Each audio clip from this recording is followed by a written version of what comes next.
नमस्कार, मैं हूं सौरभ त्रिपाठी। मेट्रो न्यूज में आप सभी का बहुत बहुत स्वागत है। बुलेटिन की शुरुआत करते हैं। फरीदाबाद में 36वें सूरजकुंड मेले का आज चौथा दिन है। मेले में लगातार दर्शकों की भीड़ बढ़ती जा रही है। लोग हाथ से बनाए गए सामान को पसंद कर रहे हैं। जमकर हो रही है खरीदारी से शिल्पकार काफी खुश नजर आ रहे हैं। वहीं मेले में त्रिपुरा का स्टॉल लोगों के लिए आकर्षण का केंद्र बना हुआ है। वहीं हमारे सहयोगी ने मेले में का जायजा लिया। यह रिपोर्ट देखिए।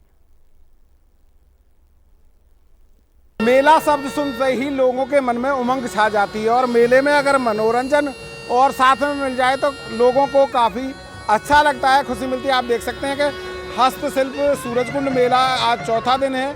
तमाम जो लोग यहाँ आते हैं उनके मनोरंजन के लिए भी यहाँ पर तमाम जो पार्टियाँ हैं, चाहे बीन पार्टियाँ हैं या नगाड़ा पार्टियाँ, वो यहाँ पर बुलाई गई हैं ताकि आने वाले लोगों के लिए मनोरंजन हो जाए और साथ में तमाम जो दर्शक आते हैं वो इसका लुत्फ ले सकें। तो कहीं ना कहीं आप देख सकते हैं यहाँ पर भी एक बीन पार्टी है जो लगातार लोगों का मनोरंजन करती है और यहाँ ठीक गेट के सामने इनको लगाया गया है ताकि जो भी लोग मेला में आते हैं, दर्शक मेला में आते हैं, घुसते ही उनका स्वागत बीन पार्टी जो है करती है। देख सकते हैं किस तरीके से, हालांकि जो तमाम जो ये बीन के जो बीन वादक हैं वो यहाँ पर आपको बीन बजाते दिखाई दे जाएंगे और आप भी इनका आनंद लीजिए। आप देख सकते हैं किस तरीके से बीन बजा रहे हैं।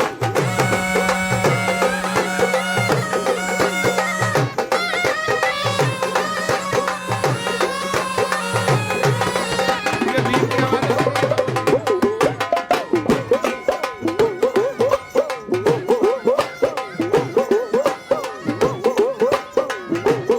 आप देख सकते हैं किस तरीके से बीन के लहरे पर जो है ये आपको थिरकते हुए नजर आएंगे और पिछले काफ़ी सालों से ये बीन का जो कार्य है वो यहाँ पर करते आ रहे हैं। लोगों का मनोरंजन करते आ रहे हैं। लोगों के मनोरंजन के लिए यहाँ पर आते हैं तमाम जो बीन वादक हैं या जो बजाते हैं। आप देख सकते हैं कि इनका पुश्तैनी ये काम है, सदियों से बीन का काम करते आ रहे हैं और हमारे साथ यहाँ पर है वयोवृद्ध हैं। क्या नाम है आपका? मेरा नाम सर रामदिया नाथ।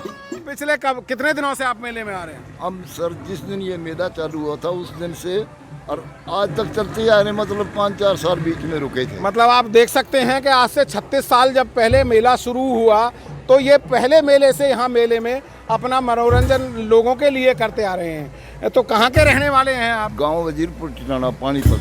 पानीपत से हैं। तो लगातार ये मनोरंजन आपका चलता आ रहा है? हाँ, चलता रहता है। तो कब से ये काम कर रहे हैं बीन वादन का? सर कम से कम 50 साल तो ही गए होंगे आपको करते हुए। हाँ जी। कैसा लगता है जब आप आते हैं सूरजकुंड में? बस सर करने बहुत अच्छा लगता है सर। बहुत अच्छा लगता है। हाँ जी। क्या कहना चाहेंगे? लोग भी आते हैं, आपको खूब पसंद भी करते हैं। हाँ जी, हाँ जी, खूब करते हैं सर। बजाओ एक बार, देखते हैं। कहीं ना कहीं तमाम जो बीन वादक हैं वो भी काफ़ी खुश हैं और पिछले 36 साल से जब से मेला जो है शुरू हुआ है तभी से ये लोगों का यहाँ पर मनोरंजन कर रहे हैं अपनी बीन की धुन से। काफ़ी पुराने कलाकार हैं, हालांकि गांव में सरपंच भी ये रह चुके हैं। उस वजह से बीच में 5 साल ये लोग यहाँ पर नहीं आ पाए थे, लेकिन जब से मेला शुरू हुआ है और आज 36वां ये सूरजकुंड मेला है, तमाम लोग जो है ये तब से ही लोगों का मनोरंजन यहाँ करते हुए आपको दिखाई दे जाएगा। तो कहीं ना कहीं बीन का आनंद आप ले सकते हैं मेले के अंदर आकर। बीन वादक हैं जो वो आपको पूरा यहाँ पर दिखाई दे देंगे। जगह जगह बीन पार्टियाँ बैठाई हुई हैं ताकि आने वाले जो लोग हैं उनका मनोरंजन हो सके और कहीं ना कहीं लगातार मेला में जो दर्शक हैं उनकी संख्या भी बढ़ती जा रही है। फरीदाबाद से इंडिया न्यूज के लिए राजेंद्र दहिया। 36वें अंतर्राष्ट्रीय हस्तशिल्प मेले में हर साल की तरह इस बार भी तुर्की के हस्तशिल्पकार यहाँ पर आए हैं। कलाकारी बेहतरीन प्रदर्शन कर रहे हैं। तुर्की में आए भूकंप को लेकर उनका कहना है कि उन्हें जानकारी मिली है, वहां जलजला आया है। अभी तक सैकड़ों लोगों के मरने की खबर है। हालांकि वो दूसरे शहर में रहते हैं, इसलिए अपने परिवार से उनकी बात हुई है, वो ठीक है। और इतने बड़े भूकंप में कितनी जनहानि हुई है इसका पता अभी 2 से 3 दिन बाद चल जाएगा।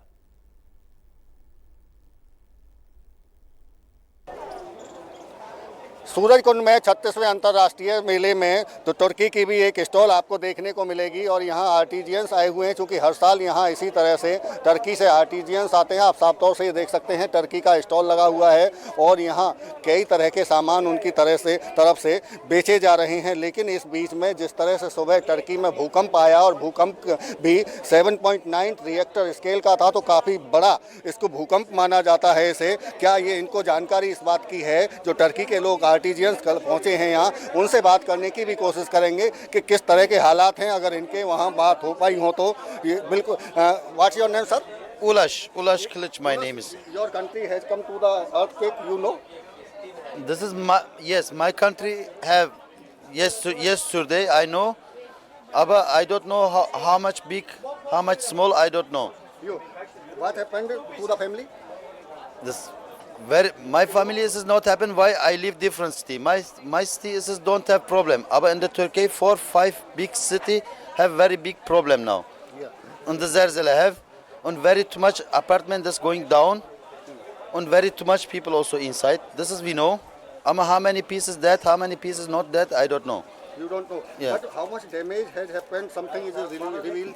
I know this is 150, but maybe more. I don't know 100%.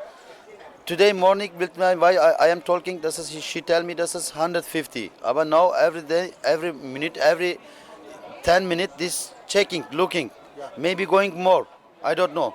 1, 2, 3. After 1 to 3 days. Yeah, this is done. We know this is 100%. How many people dead? How many people not dead? Then we know this is 100%.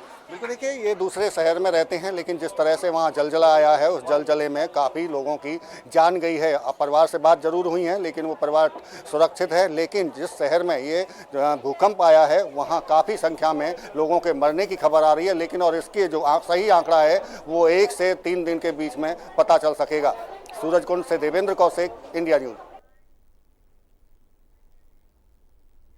उधर फरीदाबाद के sector 15 community centre में नगर निगम के budget को लेकर meeting हुई है। Meeting में चर्चा की गई कि नगर निगम हर साल शहर में कार्य करने के लिए बजट बनाता है। आपको बता दें कि उसमें कार्य कितना होता है, ये आम नागरिक या सामाजिक संगठन के लोग जानते हैं। पता नहीं चल पाता ठेकेदार नगर निगम के जिन कार्यों को करा रहे हैं, क्या वे सही हैं। सभी लोगों ने इस पर अपना अपना तर्क दिया है। बैठक में यह भी चर्चा हुई कि शहर में नगर निगम के काम समय से पूरा क्यों नहीं होते हैं और इसके समाधान को लेकर सभी लोगों ने अपनी राय रखी। लोगों ने कहा कि विकास कार्यों पर निगरानी के लिए जन भागीदारिता बहुत जरूरी।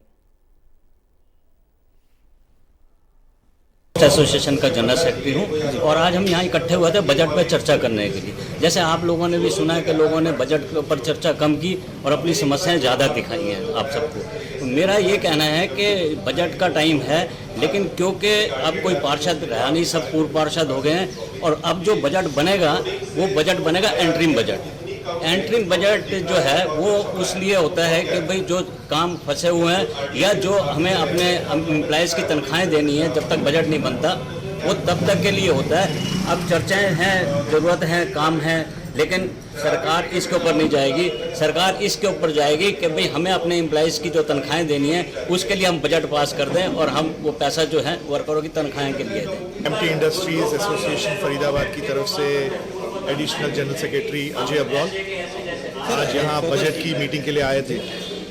फरीदाबाद जिसमें आईएमटी भी एक हिस्सा है और बहुत अच्छे विचार रखे गए। दुबल साहब का बहुत शुक्रगुजार है कि उन्होंने हमें इन्वॉल्व किया इसमें और हमें एक मौका दिया कि हम अपने एरिया में हम क्या कर रहे हैं और किस तरीके से कर सकते हैं। 3 प्राइमरी मुद्दे थे कि बजट के अंदर की ट्रांसपेरेंसी कैसे रखी जाए, बजट की जो रिलेटेड इश्यूज़ हैं किन इश्यूज़ पे खर्च किया जाए, और तीसरा कि जी उसकी लीकेज कैसी रोकी जाए। उधर सेक्टर 12 जिला उपायुक्त कार्यालय पर क्लर्क एसोसिएशन से जुड़े कर्मचारियों ने अपने वेतन बढ़ोतरी के लिए नारेबाजी करते हुए जिला उपायुक्त को ज्ञापन दिया। कई विभाग के कार्यरत क्लर्कों का कहना है कि उन्हें 19,400 मासिक वेतन दिया जाता है और पिछले कई सालों से इसी वेतन पर काम कर रहे हैं। सरकार को इस पर ध्यान देना चाहिए और 35,400 वेतन करना चाहिए। उन्होंने चेतावनी दी है कि जब तक वेतन नहीं बढ़ाया जाएगा तब तक ऐसे ही सभी क्लर्क प्रदर्शन करेंगे। ये है कलरों को पेश कर बढ़ाने के लिए। कितना है और कितने की मांग है? ये अब सर 1935-40 करना चाहते हैं, 35-400। किसको ज्ञापन देना है? ये डीसा को ज्ञापन देना है। एक ही डिमांड है 35-400। हम क्लर्क भाई काफ़ी नीचे पे ग्रेड में काम कर रहे हैं और काम का ओवरलोड इतना ज़्यादा है कि 19,900 बहुत कम ग्रेड पे है। तो हमारी हरियाणा सरकार से एक ही डिमांड है कि हमारी जो हक है हमारा 35-400 वो जल्दी से जल्दी दे जाए, ताकि हम सब भाई क्लर्क भाई आराम से अपने काम को कर सके। अब खबरें गुरुग्राम से। हरियाणा पुलिस ने प्रदेश से बदमाशों, आपराधिक तत्वों और नशा तस्करों का सफाई करने के लिए ऑपरेशन आक्रमण 4 चलाया है और जिसके तहत प्रदेश में एक साथ कई जगह रेड की गई है। इसी कड़ी में गुरुग्राम में भी ऑपरेशन आक्रमण चलाया गया। इस दौरान गुरुग्राम में पुलिस ने अलग अलग मामलों में 77 FIR दर्ज की है और 207 आरोपियों को गिरफ्तार किए हैं। इस दौरान पुलिस ने 51 जेल जंपर और 5 हत्यारोपियों को गिरफ्तार करने में सफलता हासिल की है। हरियाणा में क्राइम पर अंकुश लगाने के लिए रविवार को हरियाणा पुलिस के द्वारा बड़े स्तर पर ऑपरेशन आक्रमण चलाया गया और इसमें हम गुरुग्राम में किस तरीके से ये ऑपरेशन आक्रमण रहा, इस पर बात करने के लिए हमारे साथ गुरुग्राम पुलिस के DCP क्राइम विजय प्रताप जी हमारे साथ में हैं। हम बात करें, कल प्रदेश भर में इस तरह की कार्रवाई थी, लेकिन गुरुग्राम की अगर बात करें तो हर मामले में कहीं ना कहीं नजर गुरुग्राम पे जरूर रहती है, लेकिन गुरुग्राम किस तरीके से रहा है ऑपरेशन आक्रमण गुरुग्राम का? ऑपरेशन आक्रमण बड़ा शानदार रहा। यहाँ पे सीनियर अफसरों की अगुवाई में 207 टीमों का गठन किया गया और टोटल 876 लोगों ने इस पूरे ऑपरेशन में भाग लिया और बहुत करीब 400 से अधिक जगह दबिश दी गई और इस दबिश के दौरान 77 केस पर दर्ज हुए और 207 लोगों को हम पकड़ने में कामयाब रहे। अधिकतर मामले किस तरीके के? सबसे अधिक जो मामले है वो एक्साइज एक्ट के रहे, पर आर्म्स एक्ट के 18 मुकदमे और 6 NDPS एक्ट के मुकदमे भी दर्ज करने में हम कामयाब रहे। एक बात जरूर है, शायद ये चौथी बार होगा जब ऑपरेशन आक्रमण है। कितना असर मानते हैं क्राइम पर अंकुश पाने के लिए इस तरह के मामलों को लेकर के? क्योंकि आए दिन हम देखते हैं गुरुग्राम पुलिस की प्रेस वार्ताएं होती रहती हैं किसी न किसी मामले में गिरफ्तारियों के बाद या हर मामलों पर, लेकिन ऐसे मामलों में जब एक इतने बड़े स्तर पर ऑपरेशन आक्रमण और ये चौथी बार, कितना असर रहता है इसका खासकर क्राइम पर अंकुश के लिए?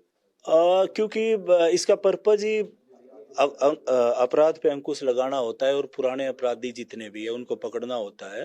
तो ये बड़ी कारगर चीजें हैं। जब आप प्लान्ड वे में कोई भी काम करते हो तो ये सबके लिए संदेश भी है और पुलिस के अलर्ट होने का भी अपने आप में सक्षम उदाहरण है। और इस आक्रमण में जो मैं बता नहीं पाया पहले, वो ये भी बात रही कि जो कोर्ट द्वारा या पुलिस द्वारा जो PO बनाए गए थे और कोर्ट द्वारा जो बेल जंपर बनाए गए थे 51 वो भी लोग शामिल है जिनको हम पकड़ पाए। तो ये अपने आप में एक शानदार अभियान था और ये जो सरकार के ये आदेश हैं और DG सर के निर्देश पे आक्रमण 4 चौथा आक्रमण अभियान था। तो पहले 3 आक्रमण जो 1, 2, 3 जो अभियान रहे वो भी काफी अच्छे रहे, पर इस बार का जो आक्रमण अभियान था वो और भी शानदार रहा। तो एक बेहतरीन कदम है हरियाणा पुलिस का और खासकर गुरुग्राम पुलिस की अगर हम बात करें, क्योंकि इतने बड़े स्तर पर 207 के करीब अगर हम बात करें टीमें बनाई गई, 207 के करीब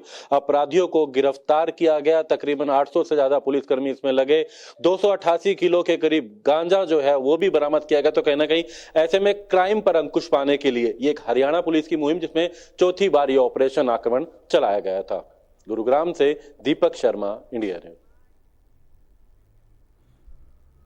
उधर गुरुग्राम में ADC विश्राम कुमार ने शगुन योजना के बारे में जानकारी दी। उन्होंने आजादी के अमृत महोत्सव की श्रृंखला में सरकार द्वारा गरीब और बेसहारा परिवार को उनकी बेटी की शादी के लिए मुख्यमंत्री विवाह शगुन योजना के तहत आर्थिक सहायता राशि प्रदान की जाती है, ताकि गरीब बेसहारा परिवारों के सिर से बेटी की शादी पर होने वाले आर्थिक बोझ को कम किया जा सके। उन्होंने बताया कि मुख्यमंत्री विवाह शगुन योजना का लाभ पात्र लाभार्थी को विवाह पंजीकरण करवाने के उपरांत ही दिया जाता है और जिसके लिए विवाहित जोड़े की शादी का ई-दिशा पोर्टल पर पंजीकरण होना अति आवश्यक है। इसमें जी हमारे डिस्ट्रिक्ट गुरुग्राम में 446 परिवार ऐसे हैं जिनको अभी तक लाभ दिया जा चुका है 31 जनवरी 2023 तक, और अमाउंट हमने जो राशि प्रदान की है वो 2,29,65,000 रुपया हम अभी तक दे चुके हैं। ये 1 अप्रैल 2022 से हैं जी, और 31 जनवरी 2023 तक का जो डाटा है वो हम आपको बता रहे हैं। उधर औद्योगिक क्षेत्र मानेसर को मेट्रो से जोड़ने की मांग एक बार फिर से उठने लगी है। बताया जा रहा है कि उद्यमी लंबे समय से इसकी मांग कर रहे हैं, लेकिन अभी तक मानेसर को मेट्रो से नहीं जोड़ा गया है, जिसके कारण औद्योगिक क्षेत्र में नए उद्योग भी नहीं लग पाए हैं। मानेसर में मेट्रो से जोड़ने के बाद जाम से भी निजात मिलेगी। काफी बार मेट्रो के विस्तार के लिए निरीक्षण भी किया जा चुका है, लेकिन अभी तक धरातल पर कोई भी काम दिखाई नहीं दे रहा है। लोगों और उद्यमियों की मांगने तो मानेसर को जल्द मेट्रो से जोड़ा जाएगा।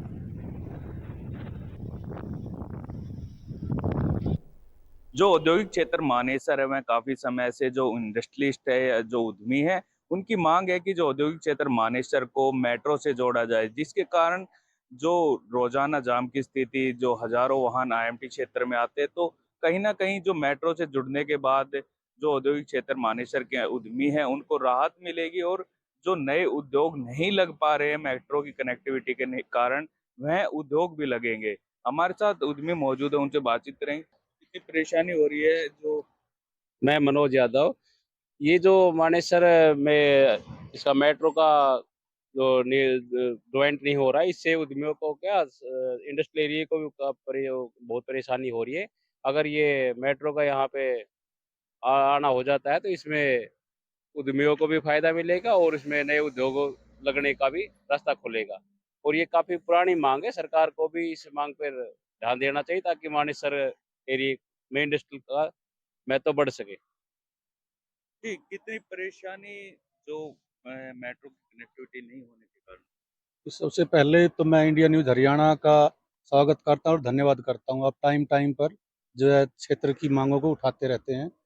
मैं एक ऑल इंडिया मैन्युफैक्चरिंग ऑर्गेनाइजेशन का उप प्रधान होने के नाते मैं मानेसर को जो है मेट्रो से जोड़ने के लिए सरकार से प्रार्थना भी करता हूँ, आगे भी करता हूँ, क्योंकि यहाँ आए दिन रोड पे जाम की स्थिति रहती है और वाहनों की संख्या इतनी ज़्यादा बढ़ गई है जिससे परमानेंट जाम सा ही रहता है। तो इन बाहर से जो भी इंडस्ट्रियल हैं वो यहाँ आने के लिए कतराते हैं, क्योंकि यहाँ पे टाइम ज़्यादा लगता है यहाँ इंडस्ट्रियल एरिया में पहुँचने के लिए। तो मैं सरकार से यही मांग करता हूँ कि भाई इसको जल्द से जल्द मेट्रो से जोड़ा जाए ताकि आने वाले समय में यहाँ औद्योगिक क्षेत्र की प्रगति हो सके और यहाँ ज़्यादा से ज़्यादा उद्योग लग सके। देखिए, काफी बार उद्यमियों के द्वारा यह मांग उठाई जा चुकी है, जिसके बावजूद भी सरकार के द्वारा जो मेट्रो कनेक्टिविटी औद्योगिक क्षेत्र को नहीं दी गई है। काफी बार सोइल चेक वगैरह भी हो चुके हैं, लेकिन अभी तक जो ग्राउंड लेवल पर बात करें तो अभी तक मेट्रो का काम शुरू नहीं हुआ है। तो काफी परेशानी उद्यमियों के सामने है। गुरुग्राम से कैमरामैन गौरव के साथ प्रदीप यादव, इंडिया न्यूज। गुरुग्राम में 3 फरवरी को कमला नेहरू पार्क गुरुद्वारे के पास स्कूल की सीढ़ियों से नीचे मिले अज्ञात शव मामले में गुरुग्राम पुलिस ने हत्या आरोपी को गिरफ्तार कर लिया है। बताया जा रहा है कि पुलिस के अनुसार पकड़े गए दोनों युवकों ने यह कबूला है कि उन्होंने युवक की हत्या पैसों की लालच में की थी। दरअसल ये दोनों युवक नशे के आदी थे और इनके पास नशा करने के लिए पैसे नहीं थे। इसके कारण इन्होंने गुरुद्वारे के पास घूम रहे एक युवक की हत्या कर दी और उसकी जेब से 220 रुपए निकाल लिए। आरोपियों की पहचान अख्तर हुसैन उर्फ मुल्ला और अर्जुन कुमार उर्फ छोटू के रूप में हुई। ये जो मरने वाला इंसान था, हालांकि इसकी पहचान अभी तक नहीं हो पाई है। ये गुरुद्वारा में खाना खाता था और गुमंतु टाइप था, बेघर टाइप था।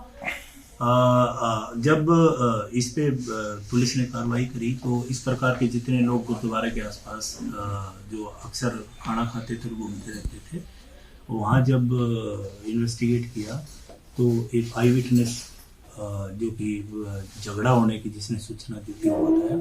और उसके बाद ये 2 अख्तर हुसैन जो कि भरतपुर राजस्थान का रहने वाला है और दूसरा अर्जुन जो कि कुंडा प्रतापगढ़ यूपी का रहने वाला है, इन लोगों की गिरफ्तारी हुई है। इनका रिमांड लेकर आगे की जो कार्रवाई है वो मुकदमा में की जाएगी।